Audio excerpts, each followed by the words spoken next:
ಪಾವಗಡ ತಾಲೂಕಿನ ವೈನಸ್ಕೋಟೆ ಗ್ರಾಮ ಪಂಚಾಯಿತಿಯ ಸಿಬ್ಬಂದಿಯ ಎಡವಟ್ಟು. ಶುಕ್ರವಾರ ಮತ್ತು ಶನಿವಾರ ನಿರಂತರವಾಗಿ ರಾಷ್ಟ್ರಧ್ವಜ ಹಾರಾಡುವುದನ್ನು ಗಮನಿಸಿದ ವೈನಸ್ಕೋಟೆಯ ಗ್ರಾಮಸ್ಥರು ಉನ್ನತ ಮಟ್ಟದ ಅಧಿಕಾರಿಗಳಿಗೆ ಫೋಟೋ ತೆಗೆದು ದೂರನ್ನು ಸಲ್ಲಿಸಿದ್ದಾರೆ. ಪ್ರತಿನಿತ್ಯ ರಾಷ್ಟ್ರಧ್ವಜವನ್ನು ಆರಿಸಿ ಮತ್ತು ಸಂಜೆ ಇಳಿಸಬೇಕಾದಂಥ ಕರ್ತವ್ಯ ಗ್ರಾಮ ಪಂಚಾಯತಿ ಸಿಬ್ಬಂದಿಗೆ ಇರುತ್ತೆ. ಆದರೆ ಈ ಒಂದು ಗ್ರಾಮ ಪಂಚಾಯತಿಯ ಉಸ್ತುವಾರಿಯನ್ನು ನೋಡಿಸಿಕೊಂಡ PDO ಮತ್ತು ಕಾರ್ಯದರ್ಶಿಗಳು ಏನು ಮಾಡ್ತಾ ಇದ್ದರು ಅನ್ನೋದು ಈಗ ಯಕ್ಷ ಪ್ರಶ್ನೆಯಾಗಿದೆ. ಹೇಳಿ ಕೇಳಿ ಪಾವಗಡ ತಾಲೂಕಿನಲ್ಲಿ ವೈನಸ್ಕೋಟೆ ಗ್ರಾಮ ಪಂಚಾಯತಿಯು ಅತ್ಯಂತ ದೊಡ್ಡ ಗ್ರಾಮ ಪಂಚಾಯತಿಯಾಗಿದೆ. ಈ ಗ್ರಾಮ ಪಂಚಾಯತಿಯಲ್ಲಿ ರಾಷ್ಟ್ರಧ್ವಜಕ್ಕೆ ಇಂತಹ ಒಂದು ಅಪಮಾನ ಮಾಡಿರುವುದು ದೊಡ್ಡ ದುರಂತವೇ ಸರಿ. ಇನ್ನು ಈ ಬಗ್ಗೆ ಪಾವಗಡ ತಾಲೂಕು ಇಒ ಮತ್ತು ಜಿಲ್ಲಾ ಪಂಚಾಯತಿ ಸಿಒ ಯಾವ ಕ್ರಮ ಕೈಗೊಳ್ಳುತ್ತಾರೆ ಅನ್ನೋದನ್ನು ನಾವು ನೀವೆಲ್ಲ ಕಾದು ನೋಡೋಣ.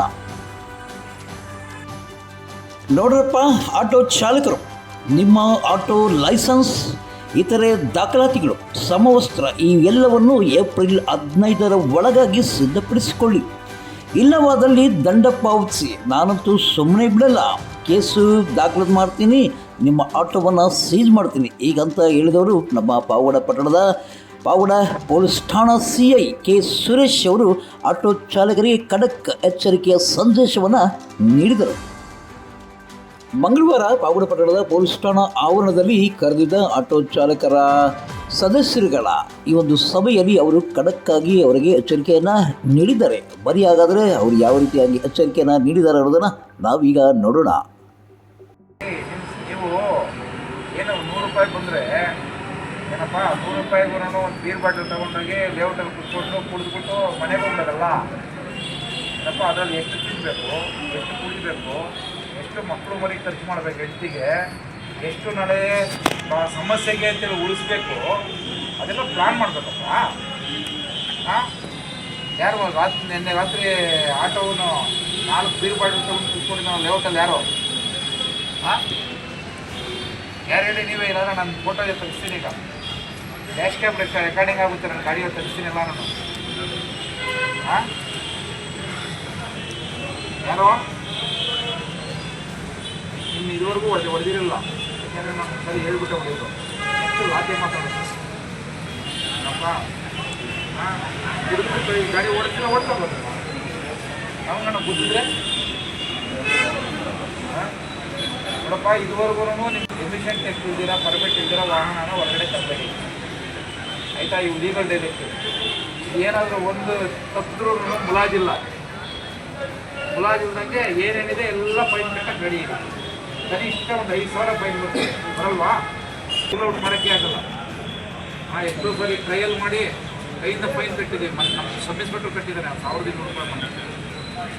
ಯಾವುದೋ ಡಬ್ಬಲ್ ಹಾಕಿ ಎಲ್ಲ ಮೆಷನ್ನು ನಾವು ಹೇಳ್ದಂಗೂ ಕೇಳಲ್ಲ. ಒಂದು ಸಾರಿ ನೀವು ಸಿಕ್ಕಿದ್ರಿ, ನಾವು ಅದರಲ್ಲಿ ಟಿಕ್ ಮಾರ್ಕ್ ಇತ್ತು ಅಂತಂದರೆ by over site tick mark ಇತ್ತು ಅಂದ್ರೂ ಫೈನ್ ಕಟ್ಟಬೇಕಾಗಿರುತ್ತೆ. ಅದಕ್ಕೆ ಯಾವ ಫೈನ್ಗೂ ಅವಕಾಶ ಕೊಡಬೇಡಿ. ಆಮೇಲೆ ಡಬಲ್ ಪಾರ್ಕಿಂಗ್, ಆಲ್ರೆಡಿ ಯಾವನೋ ಗಾಡಿ ನಿಲ್ಸಿರ್ತಾನೆ, ಮತ್ತೆ ನಿಂತ ರೋಡ್ ಇರೋದೇ ಇಷ್ಟು, ಆ ರೋಡಲ್ಲಿ ತಂದು ನಿಲ್ಸ್ಕೊತಿರಲ್ಲ, ಮಾನ ಮರ್ಯಾದಿಲ್ವಾ ಅಂತ. ಹಾಂ, ನಾನು ಎಷ್ಟು ಹೇಳೋಣ ನಿಮಗೆ? ಹೇಳ್ಬೇಕಲ್ರಿ, ನಿಮ್ಗೆ ಹೇಳ್ಬೇಕಾ? ಹೋಗ್ಲಿ, ಯಾವನೋ ಬರ್ತಾನೆ ಆಂಧ್ರವನೋ ನಿಲ್ಲಿಸ್ಕೊಂಡು ಹಾಳಾಗಿ ಹೋಗ್ತಾನೆ ಅನ್ನೋದು ಅದೊಂದು ಆಂಧ್ರ ಕಲ್ಚರ್ ಜಾಸ್ತಿ. ನೀವೇ ಆಲ್ರೆಡಿ ಎಲ್ಲ ಫುಲ್ ಪಾರ್ಕಿಂಗ್ ಆಗಿರುತ್ತೆ, ಆ ರೋಡ್ ಇರೋದೇ ಅಷ್ಟು ಕಂಜೆಸ್ಟೆಡ್ಡು. ಆ ರೋಡಲ್ಲಿ ಹೋಗ್ಬಿಟ್ಟು ಮತ್ತೆ ನಿಲ್ಲಿಸ್ಕೊತಿರಲ್ಲ ನೀವು. ಹೋಗಿ ಇಳಿಸ್ಬಿಟ್ಟು ಹೋಗ್ತೀರಾ, ಇಳಿಸ್ಬಿಟ್ಟು 1 ನಿಮಿಷಕ್ಕೆ 2 ನಿಮಿಷಕ್ಕೆ ಹೋಗ್ತೀರಾ, ಅಲ್ಲೇ ನಿಲ್ಲಿಸ್ಬಿಟ್ಟು ಪಿಕಪ್ ಮಾಡೋಕ್ಕೂ ನಿಂತ್ಕೊತೀರಾ. ಜಾಗ ಎಲ್ಲಿದೆ ಅಲ್ಲೇ ನಿಲ್ಲಿಸ್ಬೇಕು. ಡಬಲ್ ಪಾರ್ಕಿಂಗ್ ಆದರೆ ನಾನು ಬಿಡಲ್ಲ. ಏನಪ್ಪ, ಟ್ರಾಫಿಕ್ಗೆ ಯಾವುದೇ ರೀತಿ ತೊಂದರೆ ಆದ್ರೂ ಬಿಡಲ್ಲ, ಆಯಿತಾ? ಇಷ್ಟು ಡಾಕ್ಯುಮೆಂಟು ಬರ್ಕೊಳ್ಳಿ. ಪಾವಗಡ ಪರ್ಮಿಟ್, ಹೌದು ಹೌದು, ಪಾವಗಡ ಪರ್ಮಿಟ್. ಬೇರೆ ಕಡೆ ಹೋಗಲ್ಲ, ಬೆಂಗಳೂರು ಗಾಡಿಗೆ ಬಂದು ವ್ಯವಸ್ಥೆ ಆಗುತ್ತೆ. ಬೆಂಗಳೂರು ಗಾಡಿಗೆ ತಂದರೆ ನಾವು ಇಲ್ಲಿ ಸೀಸ್ ಮಾಡ್ತೀನಿ ಅಂತೆ, ಪರ್ಮಿಟ್ ಮಾಡಿಸ್ಕೊಬೋದು. ಪಾವಗಡ ಪರ್ಮಿಟ್ ಇರೋದಕ್ಕೆ ಪಾವಗಡ ನಂಬರ್ ಕೊಡೋದು, ಆಯಿತಾ? ಪರ್ಮಿಟ್ಟು ಪಾವಗಡೆಯಿಂದ ನೀವು ಬೆಂಗಳೂರಲ್ಲಿ ಬಂದುಬಿಟ್ಟಿದ್ರೆ ಇಲ್ಲಿ ಮಾಡಿಸ್ಕೊಡಿ ನೀವು. ಅವೆಲ್ಲ ಆಟೋಗಳು ಕೆಲವೆಲ್ಲ ರೂಲ್ಸು ಸ್ಟ್ರಿಕ್ಟ್ ಇದೆ ನೋಡಿ. ನಾನು ಪದೇ ಈ ವಿಚಾರ ಹೇಳ್ತೇನೆ. ನಾಳೆ ಏನಾದರೂ ಆಕ್ಸಿಡೆಂಟ್ ಆಯಿತು ಅಂತಂದರೆ ಆ ಪರ್ಮಿಟ್ಟು ಚೆಕ್ ಮಾಡ್ತಾರೆ. ನಾನ್ ಪರ್ಮಿಟ್ ಆಟೋ ಅಂತ ಅಂದ್ಬಿಟ್ಟು 100 ರೂಪಾಯಿ ಕೊಡೋ ಜಾಗದಲ್ಲಿ 10 ರೂಪಾಯಿ ಕೊಡ್ತಾರೆ. ಬೇರೆಯವರಾದರೆ ನಿಮ್ಮ ಪ್ಯಾಸೆಂಜರ್ಸ್ ಅಂದರೆ ಓಕೆ, ನೀವೇ ಕ್ಲೈಮ್ ಮಾಡೋಕ್ಕೆ ಬಂದಾಗ ಕೈಯೋ ಕಾಲೋ ಹೋದಾಗ ಏನು ಮಾಡ್ತೀರಾ? ನೀವು ಗುದ್ದಲ್ಲ, ಬೇರೆಯವ್ರು ಬಂದು ಗುದ್ದಾಗ ನಿಮ್ಗೆ ಇನ್ಸೂರೆನ್ಸ್ ಪೂರ್ತಿ ಕ್ಲೈಮ್ ಆಗುತ್ತಲ್ಲ. 10 ರೂಪಾಯಿ ಬರೋ ಜಾಗದಲ್ಲಿ 1 ರೂಪಾಯಿ ಬಂದರೆ ಮಾಡಿಸಿ ಪರ್ಮಿಟ್ ಏನಾಗುತ್ತೆ, ಎಷ್ಟಾಗುತ್ತೆ ಪರ್ಮಿಟ್ ಮಾಡ್ಸೋಕ್ಕೆ? ರೈಟು 1000, 2000, 3000 ಬೆಳಿಗ್ಗೆನೇ ಕೇಳ್ತಾ ಇದ್ದಾರೆ ಸರ್. ಹಾಂ ಬೆಳಿಗ್ಗೆನೇ ಕೇಳ್ತಾ ಇದ್ದಾರೆ. ಏಕೆ ಕಂಪಲ್ಸರಿ ನಿಮ್ಮ ಬ್ರ್ಯಾಂಡ್ ನಿಮ್ಗೆ ಬೇಕಾಗಿಲ್ಲ ಹಾಕೊಳ್ಳಿ. ಶರ್ಟ್ ಅಂತೂ ಕಂಪಲ್ಸರಿ ನಾಳೆಯಿಂದ ಯೂನಿಫಾರ್ಮ್ ಹಾಕೊಳ್ಳಿ.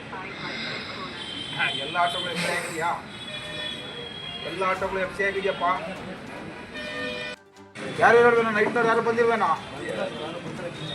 ನೋಡಪ್ಪ, ನೈಟ್ ಯಾರು ಓಡಿಸ್ತೀರಾ ಅವ್ರು ಹೇಳ್ಬಿಡಿ, ಬಂದಿಲ್ಲಿ ಎಂಟ್ರಿ ಮಾಡಿಸ್ಬೇಕು ಎಸ್ ಐ ಹತ್ರ. ನೈಟು ಪಾವುಲ ತಾಲೂಕಿನ ತಾಜಾ ಸುದ್ದಿಗಳಿಗಾಗಿ ನಮ್ಮ ಚಾನಲನ್ನು ಪಾವುಲ ಪವರ್ ನ್ಯೂಸ್ ಎಂದು ಟೈಪ್ ಮಾಡಿ, ಸಬ್ಸ್ಕ್ರೈಬ್ ಮಾಡಿ, ಜಾರತಿ ನೀಡಿ ಪ್ರೋತ್ಸಾಹಿಸಿ, ಬೆಂಬಲಿಸಿ, ಲೈಕ್ ಮಾಡಿ, ಶೇರ್ ಮಾಡಿ. ನಾನು ನಿಮ್ಮ ಸತ್ಯ ಲೋಕೇಶ್, ಸಂಪಾದಕರು ಪಾವಗಡ ಪವರ್ ನ್ಯೂಸ್.